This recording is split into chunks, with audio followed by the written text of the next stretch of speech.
저는 오늘의 말씀을 이 본문을 읽고 또 읽을 때마다 눈물도 나고 마음도 아팠던 것 같습니다.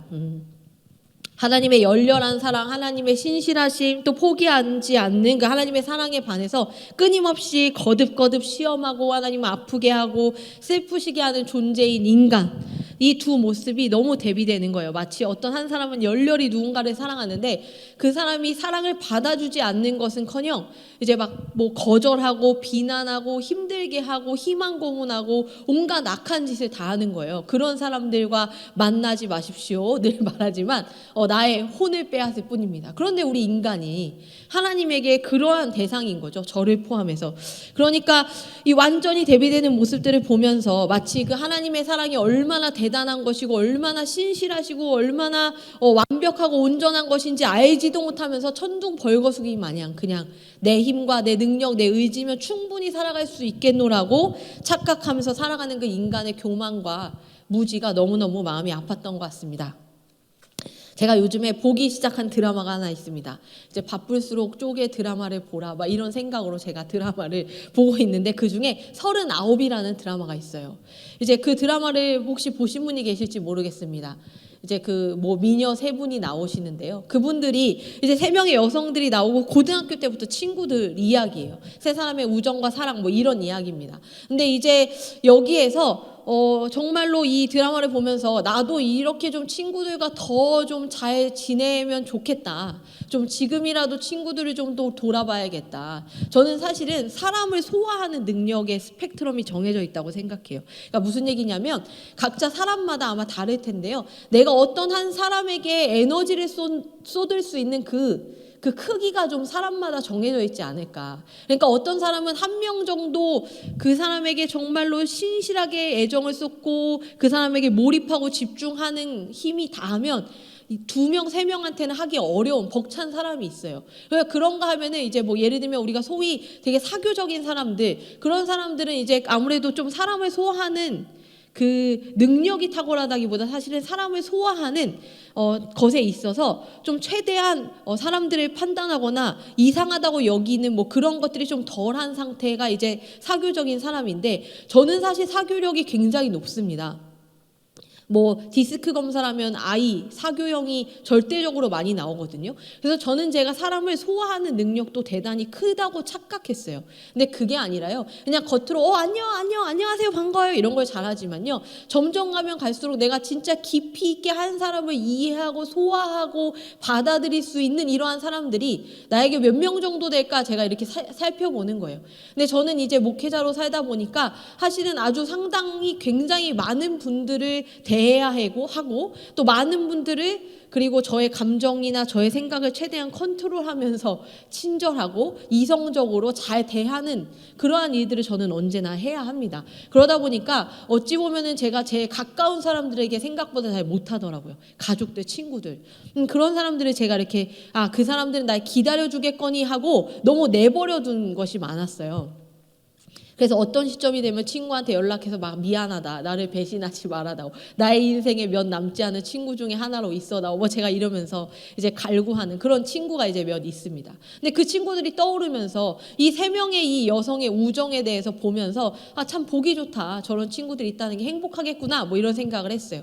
근데 오늘 이 드라마 얘기를 하는 것은 그런 좋은 면 말고요, 그 아주 재밌고 되게 감동적이거든요. 근데 그 안에 굉장히 화를 나게 열불이 나게 하는 어떤 한 일이 있습니다. 그게 뭐냐면요. 일단 한 이 여자 주인공, 이 세 명 중에 한 명의 여자 주인공에게 남자친구 같은 어떤 존재가 있어요. 근데 남자친구라고 하기가 어렵습니다. 왜냐하면 그 사람이 유부남이거든요. 그런데 이제 막 그런 불륜이다 막 사람들이 뭐라고 하는데요. 계속 두 사람은 우린 불륜이 아니라는 거예요. 왜냐하면 우리가 먼저 사랑했다. 근데 이 남자에게 어떠한 사연이 있어서 그 남자가 사랑하는 이 여인을 두고 어쩔 수 없이 다른 분과 결혼을 해야 했다는 거예요. 어쨌든 뭐 불륜이죠. 근데 어쨌든 이런 이야기가 막 나옵니다. 근데 그 이야기를 보면요. 결국에는 이 남성에게도 사연이 있어요. 사실은 아이가 이제 있는 거죠. 그 아이의 아빠로서의 삶을 살기 위해 사랑하는 여인은 따로 있지만 이제 아이의 엄마와 결혼을 한 겁니다. 그래서 이제 그 아이의 아빠로서 살아가는 거죠. 근데 재미있게도요, 그 아이를 사랑한다는 마음 때문에 그 아이를 너무나도 소중하게 여기니까 그 아이의 아빠로서의 삶을 살겠다고 선택해 놓고선도 이 사랑하는 여인을 계속 곁에 두는 거예요. 늘 통화 목록에 1순위에 있고 아프면 달려가고요. 뭐 많은 것들을 챙깁니다. 그걸 보니까 제가 화가 나는 거예요. 저게 뭐 하는 짓이야. 이해가 절대로 안 됩니다. 제가 우리 남자 형제분들에게 물어볼게요. 여성으로서 물어봅니까? 이거 말이 됩니까? 안 되죠. 네, 좋습니다. 안 된다고 하는 청년, 이런 청년을 만나시기 바랍니다. 여러분, 저는요, 근데 이 문제가 뭘까를 생각해 보니까요, 사실은 이 문제는요, 정하지 않음에 대한 문제라는 생각을 했습니다.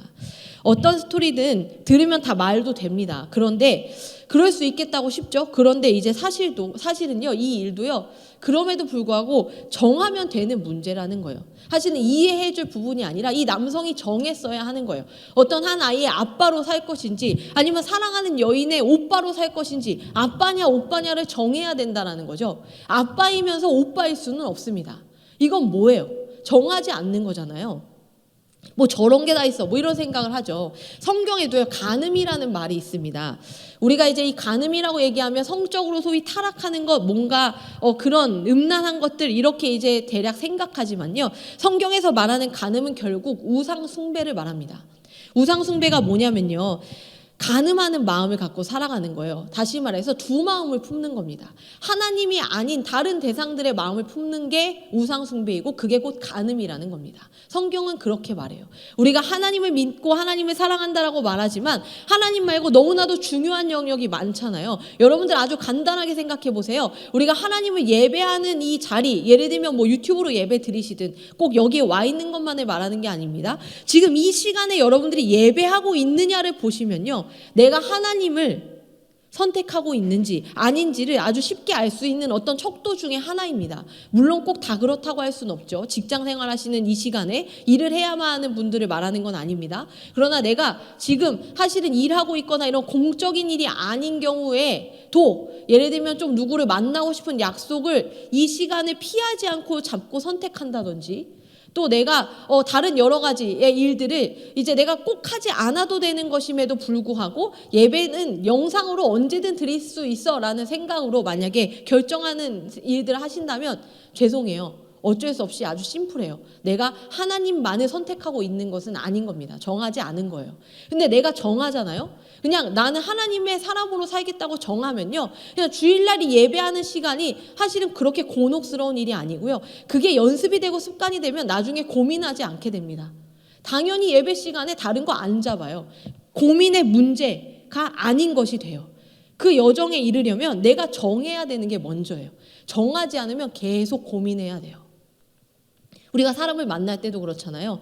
우리가 사람들이 물어봐요. 어떻게 하면 배우자를 만납니까? 뭐 배우자가 뭐 정해져 있습니까? 이런 얘기 하시거든요. 물론 이제 배우자라는 어떤 존재들이 분명히 있겠죠. 근데 누군가를 만날 때 사실은 어떤 사람을 만나느냐 마느냐는 내가 정해야 되는 문제예요. 내가 하나님 앞에 기도하고 정해야 됩니다. 근데 내가 정해지지 않는다. 이 사람이 도통 나의 배우자 또는 내가 교제할 만한 신뢰할 만한 사람으로 정해지지 않고 자꾸 고민이 많다. 그러면 그 사람이 부족해서가 아니라 첫째 문제는 뭐냐면 내가 그 사람을 두고 정하지 않음의 문제예요. 삶에는 이렇게 많은 정하지 않음의 문제들이 있습니다. 그걸 우리는 우유부단하다라는 말로 좋게 포장하지만요, 우유부단한 것은 성격이거든요. 성격과 이것은 삶의 문제예요. 성격적으로 내가 우유부단할 수는 있지만요, 선택할 건 선택해야 돼요. 우유부단하다고 정하지 않는 것은 무책임한 겁니다. 어떤 것이든 내가 정해야 하는 것들, 시간이 좀 오래 걸려요. 기도하고 고민해야 되는 시간이 오래 걸리더라도 정할 것은 정해야 되는 거예요. 누군가 정해주지 않습니다. 그러나 특히 이렇게 하나님을 믿는 문제는요, 우유부단하다고 하나님 말고 다른 것들까지 다 믿을 수 있는 것은 아니잖아요. 우리가 하나님을 믿는 것은 하나님을만을 믿고 하나님만을 따르겠다, 하나님을 나의 구주로, 나의 주인으로 모시고 나의 주권자로 모시고 살아가겠다라는 것을 정해야 한다라는 겁니다. 근데 오늘 말씀 37절을 보겠습니다. 37절 말씀. 네. 함께 읽을게요. 이는 하나님께 향하는 그들의 마음이 정함이 없으며 성실하지 아니하였음이로다. 네, 오늘 말씀에 이렇게 이야기하죠. 정함이 없다. 하나님께 향하는 그들의 마음이 정함이 없으며 그의 언약에 성실하지 아니하였다라고 이야기합니다. 이스라엘 사람들이죠. 그 사람들에게 하나님이 끊임없이 구원의 은혜들을 베풀어 가셨습니다. 그것들을 보고 경험했어요. 그럼에도 불구하고 마음이 정함이 없습니다. 이는 하나님께 향하는 그들의 마음이 정함이 없다는 것, 이것은요 34절과 35절 말씀에 보면 이스라엘 사람들이 하나님을 떠나 살다가 하나님의 분노 앞에 다시 돌이켜 하나님을 간절히 찾는 걸 봐요. 그러니까 그럴 때는 하나님의 분노 앞에서 막 돌이키거든요. 아, 이제 마음을 정했나 보다 이스라엘 사람들이 라고 생각합니다. 그런데 36절에 보면 그러나 그들이 입으로 하나님에게 아첨하며 자기어로 거짓을 말한다. 결국에는 하나님을 정한 것 같은데 또 아첨한다는 건 뭡니까? 내가 정하지 않고 내가 진실하지 않고요. 그냥 내가 입에 바른 소리 하는 거예요. 하나님, 하나님, 우리 하나님, 나의 구원자 되신 하나님, 나의 모든 것 되신 하나님, 전능하신 하나님을 찬양합니다. 아첨이라는 거예요. 내가 전능하시다고 하나님을 믿지 않는데 전능하신 하나님 찬양합니다. 아첨입니다. 하나님에게 잘 보이기 위한 것이죠. 근데 하나님이 내 마음 모르시지 않잖아요. 여기서도 그렇습니다. 이 사람들이요 결국에는요 하나님 앞에 돌이킨 것은 하나님을 사랑하고 하나님을 신뢰하고 하나님만에 따르겠다는 결정 때문에 돌이킨 것이 아니라 하나님의 분노와 심판이 무서워서입니다. 여러분들도 잘 점검해 보십시오. 나의 신앙이 하나님이 나를 도와주시지 않을 것이 두렵고 하나님이 도와주시지 않으면 실패할까 봐 걱정돼서 하나님 앞에 서 계십니까? 아니면 하나님이 정말로 나의 하나님이심을 믿기 때문에 서 계십니까? 후자라면 나는 하나님 앞에 진실하게 하나님 앞에 반응할 수 있습니다. 때로는 하나님 앞에 연약함을 그대로 드러내고 때로 하나님 앞에 실망하고 서운하면 서운한 것도 드러낼 수 있어요. 그렇다고 하나님이 어디 서운한 걸 드러내 이러지 않으신다는 거죠. 그러나 하나님은요 아첨은 구별해 내십니다. 그가 진실하게 나를 향한 그 마음을 표출하고 있는 것인지 아니면 나를 하나님이라는 존재를 도구로 생각하며 나의 삶에 좀 도움을 주는 그런 어떤 한 존재로서 하나님을 보고 하나님 앞에 적당히 잘 보이는 그래서 그렇게 적당히 잘 보이는 많은 수많은 것 중에 하나를 하나님으로 두고 살아가는 자인지 아니면 하나님만에 따르는 자인지 하나님이 그 마음을 아신다는 겁니다. 이게 바로 이때 이스라엘 사람들의 모습이고 오늘날 우리가 고민해 봐야 할 모습입니다. 이 정함이 없다라는 말은요 히브리어로 세워지다, 확실하게 하다, 견고히 하다라는 뜻을 갖고 있습니다. 또 저는 이제 이 말씀들을 더 보기 위해서 영어 성경의 여러 버전들을 보는데요. 그 영어 성경들의 여러 버전들을 보면 이렇게 이야기합니다. 이 정함이 없다는 것을 not loyal, 충성스럽지 않다라고 표현하기도 하고요. not steadfast라고 해서 확고부동하지 않다. 이것은 뭐냐면 충성스럽지 않고요. 확고하게 정하지 않은 거예요. 그러니까 확실하게 정하지 않았기 때문에 충성하기가 어렵죠. 확실하게 정하지 않았기 때문에 충성하기가 어렵습니다. 우리가 무언가를 자꾸 고민한다는 것은요 확실하지 않은 거예요. 그러니까 우리가 확실하지 않은 것에 뭔가 투자하는 게 쉽지 않잖아요. 돈을 투자하고 시간을 투자하고 감정을 투자한다는 게 확실하지 않은데 그렇게 투자하는 거 어렵잖아요. 마찬가지입니다. 하나님 앞에 확실하게 정하지 않으니까요 충성스럽기가 어렵죠. 왜냐하면 많은 것들에 충성스러워야 되거든요. 하나님 말고 이 세상을 살아가기 위해서 내가 충성스러워할 것들이 많은 겁니다. 그러니까 하나님 앞에 확실하게 정하지 않을 때는 이 인간의 모습이 그렇게 정함이 없는 상태가 됩니다. 그래서 이랬다 저랬다 하고 하나님과의 언약의 관계에 있어서 성실하지 않다고 말해볼 수 있습니다. 저는 이 정함이 없다는 말에 대해서 일주일 동안 묵상을 해봤습니다. 왜 이스라엘 사람들이 하나님을 향해서 마음에 정함을 갖지 못했을까? 정함이 없었을까? 어떻게 정하지 못할 수가 있지? 오늘 우리가 읽은 말씀의 후반부를 보면요 43절부터 51절까지의 내용이거든요. 한번 잠깐 볼까요? 여러분들 주보에도 있습니다. 네, 보여주고 계시네요. 말씀을 한 번씩 이렇게 쭉쭉 넘겨주세요. 이 말씀을 보면 하나님이 애굽에서 표적들을 보이신 것들이 나타납니다. 44절에 보면 피로 강을 만드시고 또 45절에 파리떼, 개구리, 또 46절에 또 황충, 또 메뚜기, 47절에 우박, 48절에도 우박이 나오고 49절에 또 재앙의 천사들을 그들에 보내고 50절에 보면 또 이제 전염병에 붙이시고 또 51절에 장자가 죽는 이거 기억나시죠? 출애굽 10가지 재앙에 대한 이야기입니다. 아마 어렸을 때 설교를 다 들으셨을 건데요. 차례대로 이 기자가 쓰진 않았어요. 이 첫 번째 재앙, 네 번째 재앙, 두 번째 재앙, 여덟 번째 재앙, 열 번째 재앙을 막 이렇게 두서없이 나열하거든요. 그러니까 이 사람이 지금 중요한 건 막 순서를 가르쳐 주는 게 중요한 게 아니라 지금 어찌 보면 굉장히 피 튀기고 흥분하면서 얘기하는 거예요. 야, 너 알지 않아? 그때 이렇게 했고, 봤잖아. 강이 피로 된 거 봤잖아. 메뚜기 다 달려온 거 봤잖아. 장자 죽는 거 봤잖아. 그렇게까지 하면서 하나님이 구원하신 거 봤잖아. 이게 이제 이 기자가 하고 있는 거예요. 그런데도 불구하고 왜 이걸 다 보고 겪었음에도 불구하고 이스라엘은 왜 하나님께 마음을 정하지 않을까? 홍해가 갈라졌는데 그걸 보고 거기를 마른 땅을 건너면서 와, 어떻게 이럴 수 있지? 하고 건넜으면서 왜 마음을 정하지 않을까? 어떻게 그럴 수 있을까? 그런 생각이 저 안에 굉장히 궁금했어요. 그런데 이 정하지 않다라는 것이 정하지 않아서 정함이 없는 것은 아닐까? 정하지 않아서 정함이 없다. 이 정하지 않아서의 이 정은요, 한자에 보면 이 깨끗할 정이라는 말이 있습니다. 우리가 순정 뭐 이렇게 얘기하잖아요.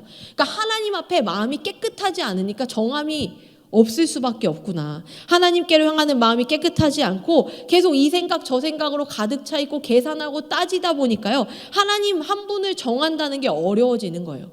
우리가 머릿속에 계산함이 많으면요, 깨끗한 마음일 수 없습니다. 자꾸 이 계산하고 내가 이렇게 하면 저 사람이 이렇게 반응하겠지, 내가 이렇게 하면 이런 결과가 있겠지, 이렇게 계산하는 것은요, 사실은 정직하고 순전하다고 볼 수 없죠. 그런 계산함이 우리 안에 정하지 못한, 깨끗하지 못한 마음들이 있을 때 이스라엘 백성들도 어떠했습니까? 이렇게 하면 하나님이 고기 주겠지, 이렇게 하면 하나님 물 주겠지, 이렇게 하면 바다 갈라주겠지, 이런 것들을 계속 해가면서 살지 않겠어요? 그러니까 하나님 앞에 온갖 불평도 했다가 울었다가 잘못했다 했다가 왔다 갔다 하는, 하나님을 향한 신실하고 정직한 모습이 아닌, 나의 필요에 따라 하나님을 계속 끌어쓰는 그러한 모습들, 깨끗하지 않은 마음의 상태로 살아갔기 때문에 어찌 보면 정함이 없을 수밖에 없습니다. 저도요, 이런 말을 어렸을 때부터 많이 들었어요. 저희 엄마가 야, 머리 굴리지 말고 계산하지 말고 기도해, 이런 말 되게 많이 했거든요. 그 말을 되게 싫어하면서도 왜 싫어했을까요? 너무 따끔한 말이에요. 내가 머리를 굴리고 있고 계산하고 있다는 걸 우리 엄마가 정확히 안다는 것은 하나님은 이미 알고도 남으셨겠죠. 하나님 앞에 되게 순전하고 싶어요. 저는 어렸을 때 그래서 뭐 어쨌냐면 11조 헌금 있잖아요. 11조 헌금을 드려야 되는데 이제 제가 그 11조 헌금을 드리는 게 되게 막 아까운 거예요. 그래가지고 이거 드리고 나면 막 용돈이 너무 없는데 어떡하지? 막 그러면서 11조 봉투에 돈을 넣었어요. 그리고 이제 헌금함에 이제 가는 거, 주일날 이제 가는데 가다가 돈을 좀 뺐다가 다시 넣었다가 뺐다가 이걸 반복했던 기억이 나요.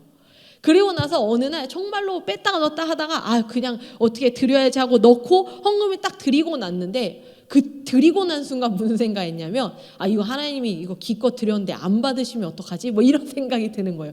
내가 이거 기껏 드렸는데 이거 하나님 안 받으시면 이거 뭐 드리나 마나 그냥 내가 쓰고 말지, 이런 생각이 드는 거예요. 그래서 그때 막 기도했어요. 하나님, 제가 지금 이거 넣었다 뺐다 한 3-4번 한 거 알아요. 하나님 보셨죠?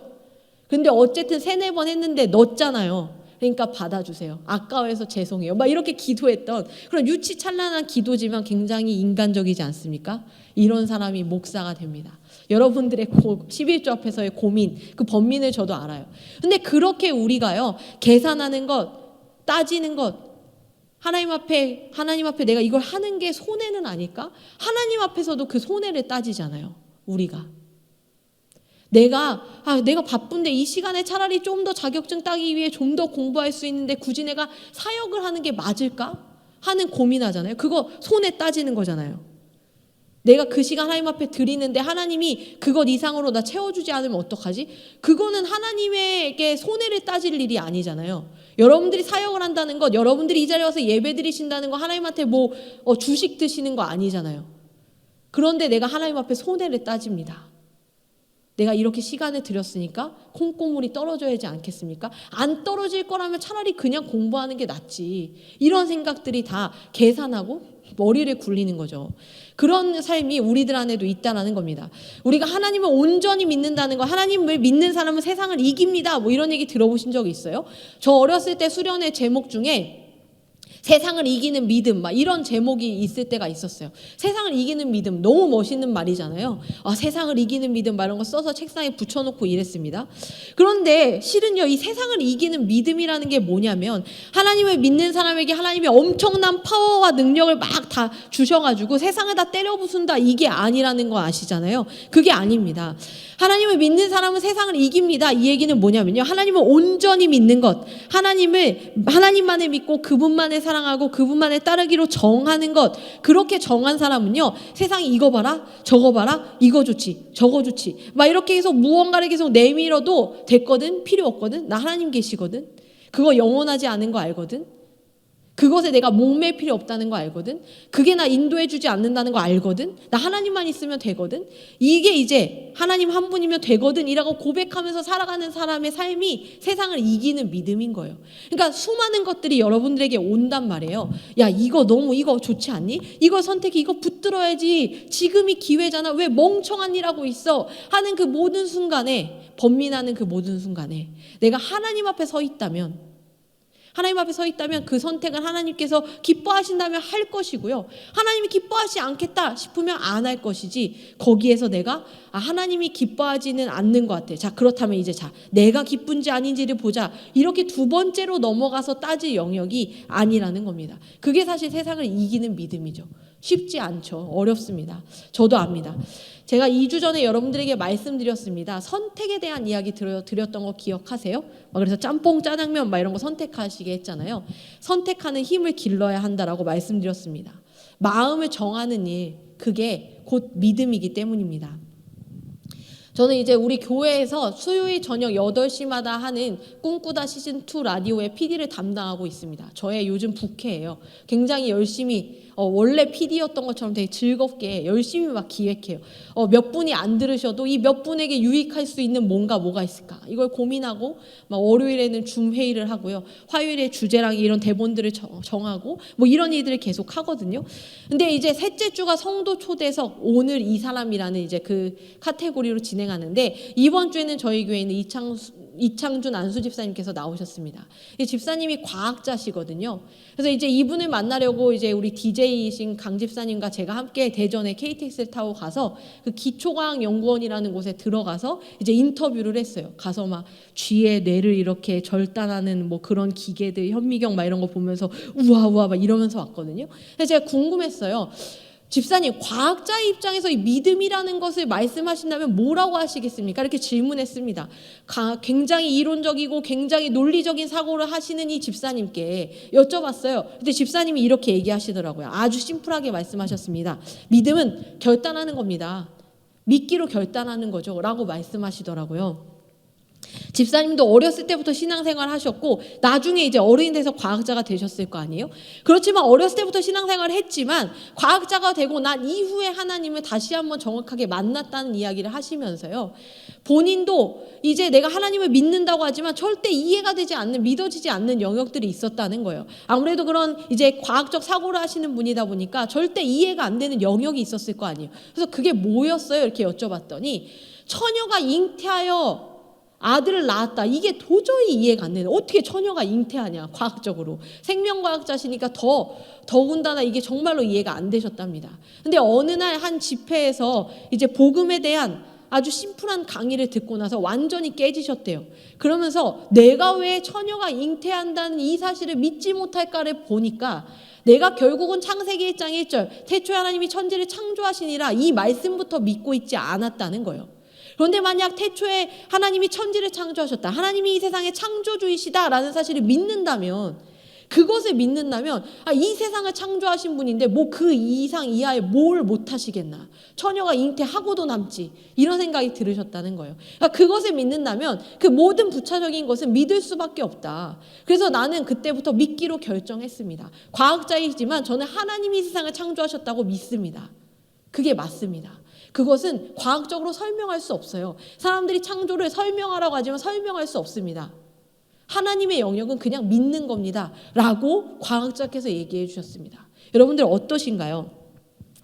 정한다는 것은 이런 겁니다. 정함이 없는 사람들은요, 내 지식과 내 이해로 따지고 계산하면서 하나님이 그걸 어떻게 믿어요? 하나님 내 삶을 책임지신다고요? 하나님 이런 나를 구원하신다고요? 저 사랑하신다고요? 지금 제가 내 삶이 이 모양인데도 정말로 내 삶이 답이 있다고요? 이렇게 소망이 없고 불안정한데 진짜로 행복할 수 있다고요? 하나님이 그렇게 하신다고요? 저를 선한 길로 인도하신다고요? 이 세상에 그 누구도 믿을 사람 없는데 하나님 믿으면 된다고요? 그걸 어떻게 믿습니까? 이렇게 생각해보니까 도저히 답이 없습니다. 정할 수 없는 겁니다. 그런데 하나님은 어떠시냐면요. 그렇다면 이제 나는 못 정해요. 그렇다면 이제 하나님은 어떻게 하는지 보자는 거예요. 하나님에게는 정함이 있어요. 하나님은 우리를 구원하기로 정하셨습니다. 하나님은 우리를 포기하지 않기로 정하셨습니다. 하나님은 우리를 놓지 않기로 정하셨어요. 하나님은 우리를 사랑하기에 정하셨습니다.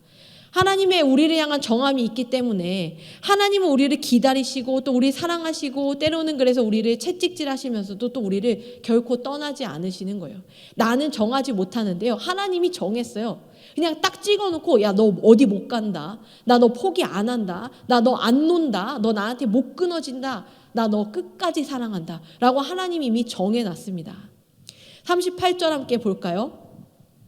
오직 하나님은 긍휼하심으로 죄악을 덮어주시어 멸망시키지 아니하시고 그의 진노를 여러 번 돌이키시며 그의 모든 분을 다 쏟아내지 아니하셨으니 하나님은요 우리를 사랑하시고 그렇게 번민하고 정함이 없이 이리저리로 흔들리는 우리를 불쌍히 여기시고 그로 인해서 우상 숭배를 밥 먹듯 하는 우리의 죄악들을 덮어주시고 멸망시키지 않으시고 진노를 여러 번 돌이키시고 분을 쏟아내지 않으신다라고 오늘 말씀에 이야기합니다. 그게 우리를 향한 하나님의 정함입니다. 그렇게 어떻게 하나님은 우리를 향해서 정하셨을까요? 하나님은 도대체 그렇다면 어떻게 이 불안정한 우리를 향해서 사랑하겠노라고 정하셨을까요? 그것은 우리의 존재를 아주 잘 아시기 때문입니다. 우리의 존재와 직면하시는 거예요. 사람이 무언가를 선택하려면요 정확하게 봐야 됩니다. 콩깍지가 씌이면 안 됩니다. 정확하게 보고 정확하게 감당할 수 있을 것인지 또 어떠한 가치가 있는 것인지 정확하게 볼 수 있어야 되는데요. 하나님이 우리를 향해서 정하셨다는 건 뭐냐면 하나님이 우리를 잘 알고 계신다는 거예요. 39절 한번 볼까요? 그들은 육체이며 가고 다시 돌아오지 못하는 바람임을 기억하셨습니다. 이 말씀 계속 좀 띄워놔 주십시오. 그들은 육체이며 라고 이야기합니다. 이 육체라는 것은요. 이것도 이제 영어로 되어 있는 성경에 보면 이 육체를 뭐라고 표현하냐면 살덩어리에 지나지 않음이라는 표현이 있습니다. 살덩어리에 지나지 않는 것이 바로 육체라는 거예요. 그러니까 인간이 어떤 존재냐면 살덩어리라는 거예요. 살덩어리가 뭡니까? 하나님께서 우리 인간을 창조하실 때 우리가 어렸을 때 늘 들었던 거 있잖아요. 흙으로 지어서 라는 그 찬양 아시지 않습니까? 흙으로 우리 지었어요. 그 다음에 뭐예요? 생기를 불어넣었을 때 인간이 되죠. 그러니까 흙으로 지어서 빚었을 때까지 이 살덩어리 그냥 살덩어리에 지나지 않는 이 존재에 하나님이 생기를 부니까 이제 이 존재에게 영이 생기는 거죠. 그러므로 말미암아 하나님과 교제하고 소통할 수 있는 이 세상 유일한 존재가 창조됩니다. 그게 인간이에요. 그러니까 하나님이 아셨어요. 그 창조의 때를 기억하시고 인간이 살덩어리에 지나지 않는 존재임을 아신 거예요. 그래서 내가 생기를 불어넣었지. 내가 생기를 불어넣어서 이들이 인간이 되었지. 이러한 존재가 생겼지. 영이 되었지. 나와 교감하게 되었지. 라는 것을 하나님이 아십니다. 그러니까 그 하나님의 생기를 불어넣으심이 없다면 그저 그냥 살덩어리에 지나지 않는 그러한 무의미한 존재가 돼버린다는 것. 또한 다시 돌아오지 못하는 바람이라는 것은 뭐냐면 그냥 가버리면 안 온다는 거예요. 뭐예요? 죽으면 끝난다는 거죠. 죽음 앞에 무기력한 존재라는 것을 하나님이 아시는 겁니다. 그러니까 어때요? 하나님이 인간을 보니까요. 내가 없으면 안 되는 존재인 거예요. 내가 생기를 불어넣어서 살았고요. 그리고 이 죽음이라는 이 두려움, 이 끝 앞에 하나님으로 말미암아 영원한 생명을 얻을 수 있는 존재가 인간이에요. 그러니까 인간은 하나님 없이는 그냥 살덩어리에 밖에 안 되는 그러한 존재임을 그 누구보다 하나님이 잘 아셨다는 거예요. 그럼 하나님은 어떻게 합니까? 못 떠나는 거예요. 그런 존재인지 아니까. 그 곁에 내가 없으면 안 된다는 거 아니까 하나님은요 선택하신 거예요. 나는 인간의 곁에 있겠다. 이들이 끊임없이 정함이 없이 자기들 마음대로 살고 거듭거듭 나를 시험하고 아프게 할지라도 나는 그들을 버리지 않겠다. 때로는 채찍질할 수도 있어요. 때로는 훈련하실 수 있어요. 그게 아프고 힘들 수 있습니다. 그렇다고 하나님 우리 버린 거 아닙니다. 어떻게 해서든 하나님은요, 어떤 힘을 모든 것을 동원해서 그 인간 곁에 머무르시는 거예요. 그게 하나님의 정함입니다. 하나님은 우리 인간의 존재가 어떠한지 아셨습니다. 바람과 같은 존재, 한낱 살덩어리에 지나지 않는 그 존재였던 인간, 얼마나 연약한지 아시기에 우리를 향한 분노를 멈추시고 포기하지 않으시고 우리를 인도하시며 우리를 사랑하신다는 거죠. 저도 그래요. 저희 아이가요, 이제 6살입니다. 이제 계단 잘 오르내립니다.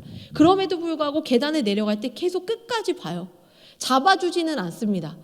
계속 잡아줘 버릇하면 안 된다는 거 아니까. 근데 끝까지 봅니다. 그리고 넘어지든지 말든지 내버려 두지 않죠. 갑니다. 아프진 않는지, 얼마나 다쳤는지 살펴보죠. 그리고 마음을 헤아려줘요. 많이 아파? 속상해? 힘들어? 엄마가 호호해 줄게. 이게 이제 엄마의 모습이죠. 하나님도 그래요. 하나님도 여러분들 계단 내려갈 때, 계단 올라갈 때 계속 보세요. 잘 가고 있는지. 그리고 넘어지면 가서 아파? 많이 아파? 힘들어? 다 나았지. 하나님이 이러신다고요. 하나님이 곁에 그렇게 계신다는 겁니다. 그걸 정하셨어요. 어떡하겠어요? 정했으니 있어야지. 아무리 아프게 하고 힘들게 해도 있어야지. 그게 하나님의 선택이라는 겁니다. 40절에서 42절 보겠습니다. 그들이 광야에서 그에게 반항하며 사막에서 그를 슬프시게 함이 몇 번인가. 그들이 돌이켜 하나님을 거듭거듭 시험하며 이스라엘의 거룩하신 이를 노엽게 하였도다. 그들이 그의 권능의 손을 기억하지 아니하며 대적에게서 그들을 구원하신 날도 기억하지 아니하였도다. 그런데요, 제가 이 부분이 참 마음이 아팠습니다. 그렇게 우리가 나약하기 때문에 광야에서 하나님께 반항하고 사막에서 하나님을 슬프시게 하고요, 거듭거듭 시험하며, 그러니까 계속 하나님을 시험하고 계속 하나님을 노엽게 한다는 겁니다. 근데 이 노엽게 한다는 게 무슨 말이냐면요, 우리가 이제 노엽게 한다라고 하면 화나게 한다라고 생각하실 수 있어요. 그러니까 하나님이 우리 때문에 화가 많이 나셨나 봐 이렇게 생각할 수 있죠. 화난다는 것이 아니라요, 이것도 이 성경에서 보면요 이렇게 표현합니다. 리미티드예요. 제한되는 거예요. 그러니까 하나님을요 계속 제한하는 거예요. 사람이 하나님을 노엽게 하다는 것이 하나님을 제한하다는 겁니다. 하나님의 능력, 하나님의 권능을 제한하는 거예요. 그게 뭐냐면요, 하나님은요 제한됨이 없는 존재예요. 무한한 존재이시죠. 그 무한한 존재를 앞에 두고 아유 하나님이 뭐래, 나 도와주지도 않으면서, 나 사랑하지도 않으면서, 하나님이 지금 나 이런 삶에서도 도와줄 수 있다고요? 하나님이 진짜 답이라고요? 하나님만 믿으면 된다고요? 이게 하나님을 제한하고 거듭거듭 시험하는 거예요. 그러면 우리는 안 그럽니까? 우리가 하나님을 제한하고 있다는 증거를 어떻게 보면 되냐면, 하나님을 믿는다고 하면서 불안해. 하나님을 믿는다고 하면서 걱정해요. 하나님 믿는다고 하면서 불평하고요. 하나님 믿는다고 하면서요 너무너무 분노하고 힘든 순간들을 돌아보세요. 하나님을 믿는다면 불평하고 걱정하고 두려워하고 그럴 필요가 없죠. 그러나 우리가 왜 하나님을 믿으면서도 불평하고 걱정하고 두려워합니까? 내 앞에 보이는 이 상황으로 하여금 하나님을 자꾸 내가 나의 영역으로 끌어내려서 무한자인 하나님을 유한한 나의 삶에 끌어들여서 내가 할 수 있는 최대치가 한 여기까지인데, 하나님도 해본다면 한 이 정도 해주시겠지, 그것도 내가 엄청 노력해야 해줄까 말까일 거야. 그렇게 이제 하나님을 믿는 거예요. 그러니까 내가 열심히 신앙생활하고 열심히 보답받고 하는 그러한 것들을 기대하는 겁니다. 그런데 하나님은요, 우리가 열심히 신앙생활해서 우리에게 열심히 보답하시는 분이 아니라요, 하나님의 존재는 무한하시고요, 전지전능하시고요, 그리고 전지전능하시고 무한하신 그분이 우리가 무슨 짓을 해든 우리 곁에 있기로 정하셨다라는 거예요. 이건 이미 결정된 진리입니다. 진리. 그 누구도 건드릴 수 없어요. 그 누구도 바꿀 수 없는 거고요. 하나님이 결정했기 때문에 절대로 바뀔 수 없는 겁니다. 그러니까 그것을 믿고 이제 나아가는 것, 그래야지 우리가 하나님을 노엽게 하지 않고 하나님을 제한하지 않는 삶을 살아가는 거죠. 그렇다면 여러분들 생각해 보세요. 여러분들에게 부모님이 계시잖아요. 부모님이 계신다고 생각했을 때 그 부모님이 여러분들을 믿어주지 않을 때 여러분들 슬프지 않으세요? 저는 어렸을 때 그랬어요. 제가 이제 굉장히 즉흥적인 사람이고요, 직관적인 사람입니다. 뭘 막 하고 싶어요. 그리고 또 뭘 막 하고 싶어요. 그리고 또 뭘 막 하고 싶습니다. 그러니까 뭘 막 하고 싶은 그 어떤 열정은요, 웬만한 사람 다 이길 수 있어요. 그러나 그것을 끝까지 잘 하지는 않습니다. 막 하다 보면 또 막 하고 싶은 게 있거든요.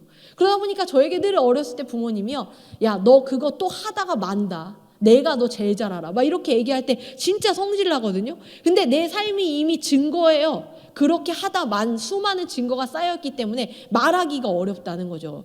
그렇게 이제 부모님이 항상 믿어주지 않을 때가 있어요. 근데 제가 부모님에게 설득시켰던 것, 부모님이 믿어주신 게 딱 하나 있습니다. 바로 이 목회의 길을 가는 거예요. 제가 전도사 시절부터 지금까지 올 때마다 제가 열심히 즐겁게 이 길을 걸어가는 여정들을 보시면서 이제 저희 아빠는 사실 반대하시다가 나중에는 그래 저거에 제가 해야 되는 일인가 보다 하고 이제서야 반대하지 않으세요. 그렇게 수많은 믿어주지 않음이 서운하고 또는 내 스스로가 원망스럽고 그랬거든요. 근데 하나님은 어떨까요? 여러분들에게 부모님이 어떻게 해도 믿어주지 않는다고 생각해 보세요. 답답하고 서운하잖아요. 근데 하나님은요, 우리처럼 그렇게 나약한 존재도 아닐 뿐더러 또 수많은 표적들을 보이셨고 수많은 시간, 한 시간도 한 1분 1초도 빠짐없이 우리와 함께 하셨음에도 불구하고 하나님을 자꾸 의심한다는 겁니다. 그러니까 하나님이 얼마나 마음이 아프시겠습니까? 그렇다면 왜 인간은 하나님을 믿어드리지 못하고 하나님을 자꾸 제한하고 하나님을 노엽게 하며 거듭거듭 시험할까요? 42절, 방금 읽은 42절에 그 답이 나와 있습니다. 그들이 그의 권능의 손을 기억하지 아니하며 대적에게서 그들을 구원하신 날도 기억하지 아니하였도다. 어떠한 이야기냐면요, 기억하지 않아서 그렇다는 겁니다. 잘 보십시오. 기억하지 못한 것이 아니라 기억하지 않는 겁니다. 못한다는 것과 않는다는 것은 전혀 다른 문제예요. 못하는 건 내가 못하는 겁니다. 근데 안 하는 건 뭐냐면요, 내가 그럴 의지가 없다라는 거예요. 내가 힘을 들여 기억하지 않는 겁니다. 여러분들 기억하고 싶은 뭔가가 있으세요? 그렇다면 어떻게 하세요? 스마트폰에 스케줄러에 막 적으시죠. 막 패드에 적으시죠. 아니면 머리에 계속 생각하고 막 알람을 맞춰놓기도 하고요. 기억하려고 애쓰잖아요. 근데 하나님이 나를 인도하셨던 순간, 와 진짜 하나님이 나를 도와주셨어라고 고백하는 그 어떤 날의 그 순간들을 왜 그렇게 잘 까먹고 왜 그렇게 기억하지 못하는지. 그러다 보니까 분명히 1년 전에 나는 하나님을 기뻐하고 하나님을 찬양했거든요. 근데 1년 뒤에 나는 그 하나님이 갑자기 사라진 것처럼 원망하고 불평하고 있단 말이에요. 하나님은 여전히 계시고 여전히 능력이 있으시고 여전히 나를 사랑하심에도 불구하고 나에게 있는 그 상황과 현상에 밀려 나에게 베푸셨던 하나님의 그 놀라운 은혜를 그대로 까먹어버리는 게 바로 인간이라는 겁니다. 그렇기 때문에 우리는 기억하려는 노력들을 해야 되는 거예요. 그래서 우리는 예배를 드립니다. 하나님과 소통하기 위함이기도 하지만 이 예배 시간을 통해서 말씀을 듣고 여러분들이 마음에 죄책감을 느끼시라는 거 아니에요. 설교가 여러분들에게 정죄감을 주어서는 안 됩니다. 다만 이 말씀을 통해서 여러분들이 깨달으셔야 하는 것은 내 삶에 살아 숨쉬는 그 하나님의 그 존재를 다시금 꺼내는 거예요. 맞아, 우리 하나님 살아계시지, 나와 함께 하시지, 그 존재가 나와 함께 있지. 그걸 계속 자꾸 상기시키는 게 바로 이 말씀 앞에 나오는 것이고, 그것을 위해 묵상하실 수도 있고요, 그것을 위해 리스타트북도 적어보고요, 그것을 위해 예배 앞에 있죠. 그런데 우리가 하나님 앞을 떠나는 예배 시간을 떠나고 여러분들의 개인의 신앙생활을 떠나다 보면 하나님을 기억하는 게 쉽지 않습니다. 왜냐하면 세상에 기억해야 할 게 너무 많잖아요. 기념일들도 기억해야 되고 친구와의 약속도 기억해야 되고 또 시험 일정도 기억해야 되고 이런 많은 기억해야 되는 것들 중에 점점 하나님을 기억함이 우선순위에서 밀려지는 거죠. 우리가 하나님을 우선순위에 둔다는 것은요, 그런 의미에서 하나님 계속 영순위로 하나님을 올리라 이게 아닙니다. 그거 무슨 말인지도 모르겠고 어려워요. 좀 더 심플하게 말씀드린다면 다른 많은 기억들 중에 하나님을 기억하는 일을 놓치지 않는 것을 우리는 우선순위 하나님을 둔다라고 말할 수 있을 것 같아요. 여러분들의 삶에 그 하나님을 기억하기 위한 필사적인 노력들을 하시기 바랍니다. 말씀 앞에 서시거나 아니면 말씀 읽고 묵상하는 게 아직은 저 목사님 힘들어요. 그럼 찬양을 한 곡씩 들어보세요. 찬양을 들으면서 와, 하나님이 이런 분이구나. 나한테도 그러실 때 있었지. 나한테 이러셨지. 어떠한 방법이든 상관없습니다. 하나님을 기억하는 일, 그것이 하나님을 경외하는 것이고, 그렇게 하나님 앞에 살아갈 때 우리는요, 하나님이 나의 삶에 계신 분뿐만 아니라 내가 하나님을 향하여 살아가겠다고 정하는 그러한 믿음을 가질 수가 있습니다. 44절부터 51절까지의 말씀을 쭉 보시면요, 아까 우리가 읽었던 말씀입니다. 이스라엘 출애굽을 위해서 하나님이 도우셨던 그 10가지 재앙. 오늘의 시편 기자는 출애굽의 여정을 인도하신 하나님, 이스라엘이 애굽에서 나올 수 있도록 하기 위해 인도하신 하나님의 10가지 재앙 중에 몇 가지를 침튀기면서 이렇게 이야기했습니다. 하나님이 이렇게 하셨고 하나님 저렇게 하셨고 피재앙, 개구리 재앙, 메뚜기 재앙, 우박 재앙, 장자의 죽음까지 어떤 것도 기억하지 못하고 정함이 없이 자신들의 힘을 의지하며 살아가는 이스라엘 앞에 이야기하는 겁니다. 기억하라고. 제발 좀 기억하라고. 하나님이 너희의 하나님이 어떻게 하셨는지 어떤 분이신지를 기억하라고 말입니다. 우리의 삶을 한번 쭉 돌아보세요. 여러분들의 삶의 여정 속에 하나님이 느껴졌던 순간들, 하나님이 도우셨다고 고백했던 순간들, 그때를 떠올려 보십시오. 교회에 있다 보면요, 많은 분들이 이런 얘기 하세요. 내가 청년 시절에 이렇게 신앙생활했어요. 제가 이런 신앙생활했던 사람이에요. 그거는요, 올바른 기억 아닙니다. 내가 청년 시절에 이렇게 생활했어요. 그런 분들은 대부분 지금 그렇게 신앙생활 안 하세요. 왜 그런지 아십니까? 내가 어떻게 했는지만 기억하는 거예요. 내가 어떻게 그때 청년 때에 그런 신앙생활을 할 수 있었을까요? 하나님이 함께 하셨기 때문이죠. 하나님이 나에게 분명히 살아계셨던 겁니다. 그 존재를 느끼며 살았던 거예요. 그러니까 그렇게 신앙생활을 할 수 있었던 거거든요. 근데 사람들은 내가 이렇게 기도했더니 하나님이 역사하시더라고요. 그때 내가 성경을 몇 독했거든요. 이런 얘기만 많이 해요. 그때 하나님이 저에게 이렇게 말씀하셨어요. 그 시절 하나님은 나에게 이런 분이셨습니다. 이러한 것들은 기억하지 않고 그냥 내가 뭘 했노라고 그것만 기억하기 바쁘다는 거예요. 여러분들도 기억을 다시 새롭게 세팅하십시오. 여러분들의 삶에 내가 기억하고 있는 나의 열심 말고요, 하나님의 열심을 기억해 보세요. 하나님이 나의 삶에 얼마나 성실하셨는지, 하나님이 나의 삶에 얼마나 열심히셨는지, 하나님이 그 사랑을 정하고 나에게 어떻게 그 사랑을 정하고 지키기 위해 노력하셨는지, 그래서 내가 어떠한 행동을 하고 어떤 짓을 해도 버리지 않고 나와 함께 하시며 나를 인도하셨고 나의 기도를 여전히 받으셨는지 그걸 좀 기억해 보십시오. 그렇다면 우리가 해야 할 것은 정하는 겁니다. 지금도 한결같이 지금까지 쭉 우리의 삶에 함께 하시는 그 하나님을 믿기로, 하나님 앞에 있기로, 하나님을 의지하기로, 하나님을 신뢰하기로 정하는 것. 이 정하는 것 어렵습니다. 아까 말씀드렸죠. 하나님이 나라는 존재를 알기 때문에 하나님 정하셨다고. 그럼 우리가 정할 수 있으려면 우리가 하나님이란 존재를 알아야 정할 수 있겠죠. 그런데 인간은 하나님을 알 수가 없습니다. 인간은 하나님을 이해할 수가 없죠. 그래서 자꾸 믿으라고 하는 겁니다. 하나님을 아는 방법은 지식으로 아는 것이 아니라 믿는 것입니다. 믿기로 결단하는 것. 내가 하나님을 믿기로 결단하면요, 하나님으로 정하는 것입니다. 그렇게 정하고 살아갈 때 우리의 삶에 하나님이 함께 하심을 기억하고 나의 곁에 계신 하나님을 기억하고 그날 하나님 앞에 초점을 맞추고 살아가는 그 삶, 우리의 삶에 역사하시고 동행하시는 하나님을 오롯이 느끼고 기억하는 것, 그것이 오늘 지금 이 순간부터 우리가 해야 할 일입니다. 우리 이 시간에 함께 같이 자리에서 일어나서 함께 같이 찬양했으면 좋겠습니다. 나를 향한 그 계획, 변함이 없는 영원한 사랑으로 내 삶의 빛으로 찾아오셔서 지금 여기 계시고 지금 말씀하시는 그 하나님, 내 삶에 역사하시는 하나님, 신실한 나의 하나님을 찬양하며 이 시간 그 하나님의 존재를 오롯이 느끼며 우리 이 시간에 나아가도록 하겠습니다.